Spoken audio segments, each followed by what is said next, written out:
Hello, nurses. This is Okabilitrix again, and I'm here today to share an important. This is a rescue video, so an important rescue video.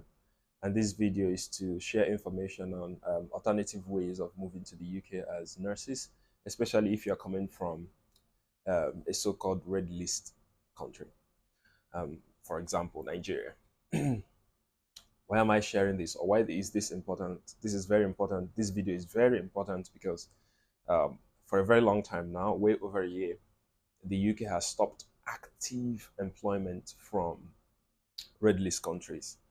And this leaves nurses from these countries to the option of migrating to the UK as nurses on their own without any sponsorship. And sponsorship in this regard means an employer, uh, for instance, an NHS hospital, paying for your process, paying for your exams, paying for your flights, paying for your OSCI, and all that good stuff. Those times are gone.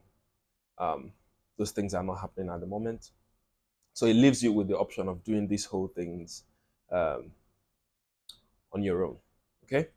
So the UK does not prevent nurses from coming to the UK. They are just not hiring them from abroad.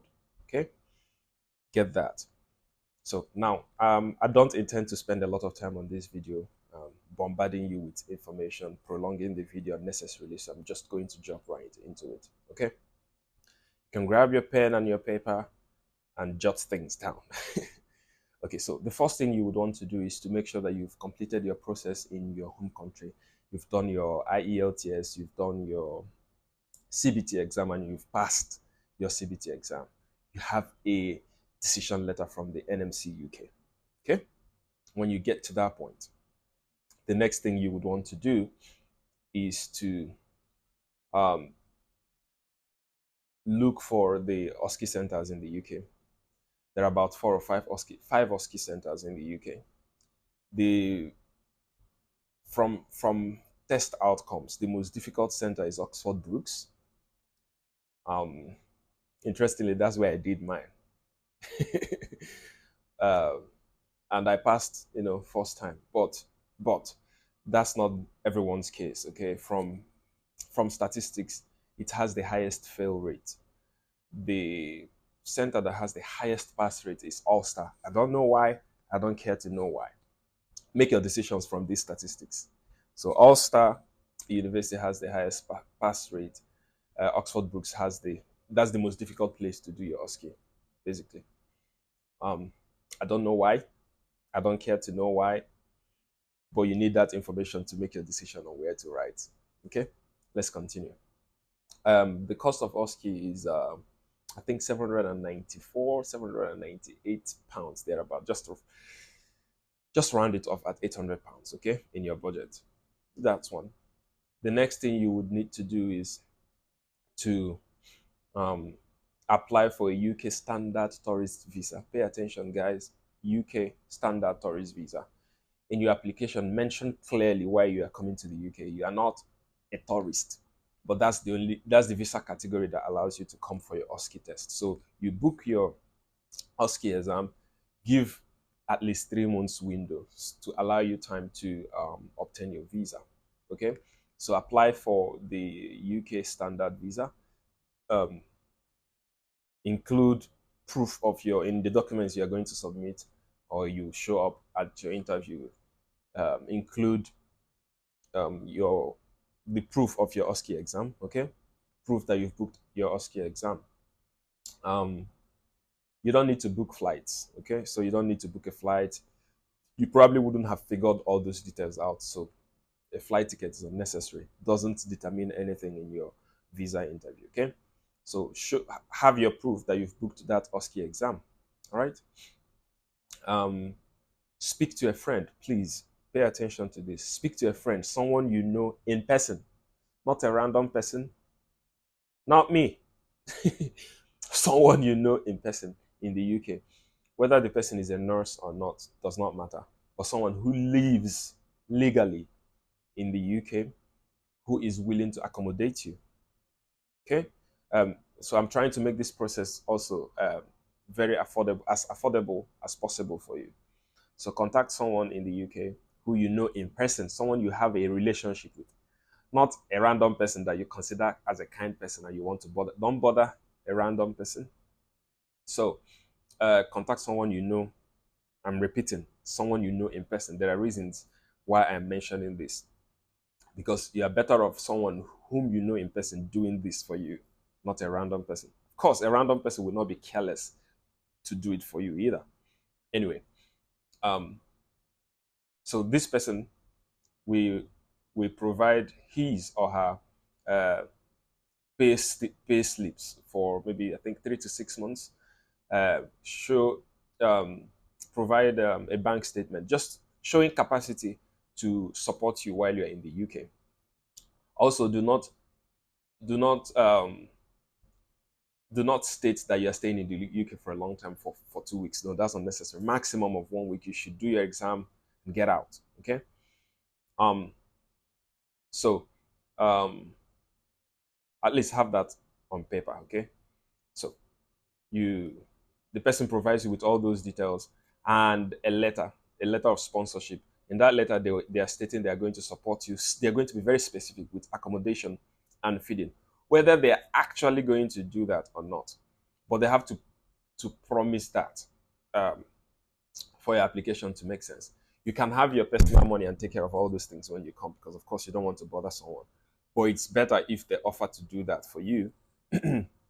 um, and really, I don't think a close friend would allow you to come to the UK, live with them, and spend your own money on food. Okay, so it makes common sense for them to have that on paper that they're going to, support you with that. Okay, so what else do they need to provide for you? Yeah, and they have to provide their address, proof of address if they have any. A proof of address would make sense. Um, Provide their address, their details, their work details, bank statement, and 3 to 6 months pay slips. Send those to you in PDF or scanned PDF, and then you can show up at your interview with that, or upload it if required during your application. You can add that to any additional documents required to, strengthen your case before the UK Embassy or TLS. All right. When you have all that, so you have all the supporting documents from the person willing to support and accommodate you in the UK. The person doesn't have to live, again, this is important, the person doesn't have to live in the city where you are writing your exam. The person just needs to live in the UK, because you can travel from that city where the person lives to your test center, wherever the city is in the UK. Okay, so that shouldn't, the person doesn't have to live in Ulster or live in Oxford or live in anywhere else where NMC has a test center. Okay, the person just needs to live in the UK, and then you can commute from that address to your test center on your exam date. Okay, so you don't have to worry about that. So when you have all that, you apply for that standard. I think it's £115, the standard visa application now. When you do that, when you apply for that, you go for your interview, obtain your visa, book your flight, show up, write your exam. Now, since you don't need a flight ticket to apply for your visa, it means when you do get your visa, that visa comes with 6 months. So that visa allows you to stay in the UK for up to 6 months at a time. So when you come in on that visa, you can now plan with your friend to allow you to stay for as long as you need to find a job in the UK after your exam. So you don't have to return to your country and come back. You have 6 months anyway, which is more than enough time for you to find a job in the UK and obtain a certificate of sponsorship and get a work visa. Now, your employer will advise you whether you need to go back to your country and come back, or whether you can remain in the UK and make that adjustment. Figure out what is acceptable and legal with your employer and do so. So I'm not advising you to do anything that is illegal, okay? So just figure out what is um, get just get an advice from them on what is obtainable, whether you need to return to your country and interview for that work visa, or whether you can remain in the UK and do that. Okay, They will advise you. Whatever they tell you to do it. They are your employer anyway. They're going to support you through the process. They'll probably, of course, they are going to pay for the COS because they do that. Once you're already in the UK, many hospitals will give you COS. They are just not offering COS while you are in your home country, because it doesn't just end up in offering you COS. They have to continue with other parts of the sponsorship, including flying you over. That's that's the deal before they stopped doing that. Okay. Okay. So you do that, do your exam. Hopefully you pass. OSCE is not so difficult. Remember, when you register for your OSCE, NMC will provide you part of your registration payment is provision of test materials for you to prepare to do the OSCE and pass. So they'll give you, documents, resources to prepare you for the exam. Prepare seriously. If you can afford to register for an extra um, testing center online, or you get on YouTube and look for videos for OSCE preparation and have the extra support you need. Do that, pass your exam in one sitting, and make that adjustment. Okay, when you come. When you've done that, uh, then you're already in the UK and you're a nurse in the UK, right? Um, one more thing. So when you calculate these expenses, it's probably not up to £3,000. Now, in order not to be a challenge, a burden to the person in the UK that will support you and accommodate you while you are in the UK, you can have an agreement with them. If they are not family, they are close friends, you can have an agreement with them that you will pay them back whatever they spend on you, or whatever um, amount you set them back while you are with them. You can have that agreement with them. Um, if they are kind enough to not want an agreement with you, that's fine. But find a way to reasonably reward them, because they literally um, gave you a lift on on the high sea. So let them understand that you might stay longer than planned in the UK. And when I say longer than planned or anticipated, what I really mean is that you are likely to book a flight to stay in the UK, longer than 1 week. Okay, have that understanding with them before you book your flight. Agree with them on how long they are willing to put up with you in the UK before you book that flight. Don't shock them, don't surprise them, except you want to be surprised yourself. Don't show up at their house and break the news to them that, oh, I might stay longer, blah, blah, blah. If you fail to pass your exam in the first sitting, have another agreement with them, discuss afresh with them, ask them if they're willing to put up with you for longer, and blah, blah, blah, blah, blah. Okay? Have as much money as you can have to support yourself in case of any shocks, in case of any sudden and unpleasant surprises. If you don't have anybody in the UK willing to offer you this assistance, um, book Airbnb at least for a week. Okay, make the payment or down payment or whatever, and also um, and include that in your visa application. Remember, you need to show proof of accommodation. So if there's no one to support you, willing to provide you with all those documents for accommodation, book Airbnb for at least a week and show details of that in your application. Okay, good. And you can also make arrangements with more than one person. I'm trying to help you out here. So if you have more than one person, you can speak to this person, speak to this person. Maybe spend a week with this person, spend a week just to dissipate the burden. So you don't stress one person out for too long. So you can move around, stay with this person for 1 week, stay with this person for 1 week, stay with this person for 1 week until you get what you're looking for, and find a way reasonably to pay them back, reward them, appreciate them when your whole process is done and you're settled and you're working and you're earning. Hopefully this helps somebody. Please share with your friends, with your little nursing teams and friends groups, your colleagues, and also share with maybe fresh graduates who are preparing to do this. I understand that in some countries, the Nursing and Midwifery Council has put their feet, have put, is it have or has? The Nursing and Midwifery Council That's singular. Has put its feet.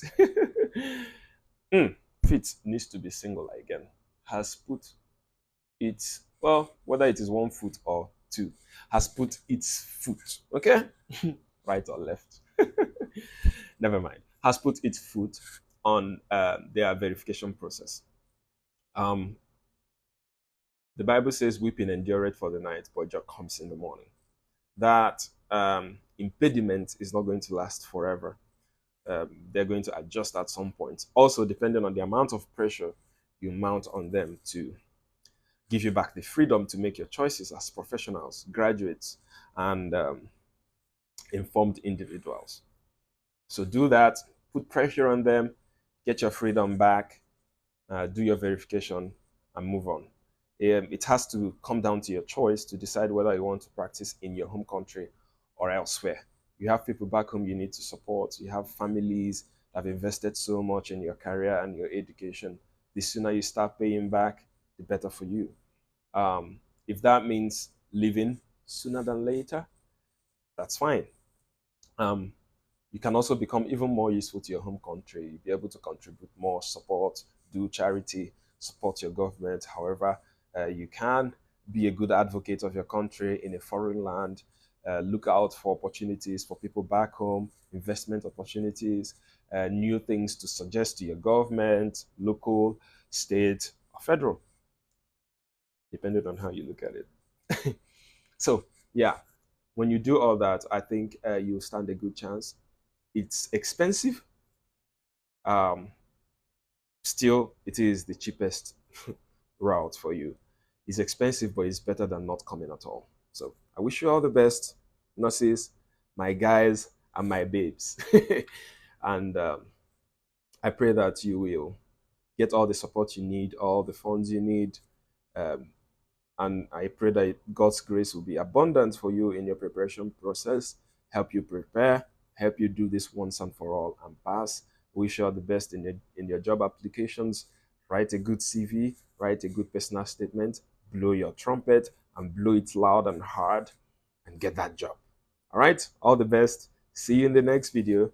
Bye bye.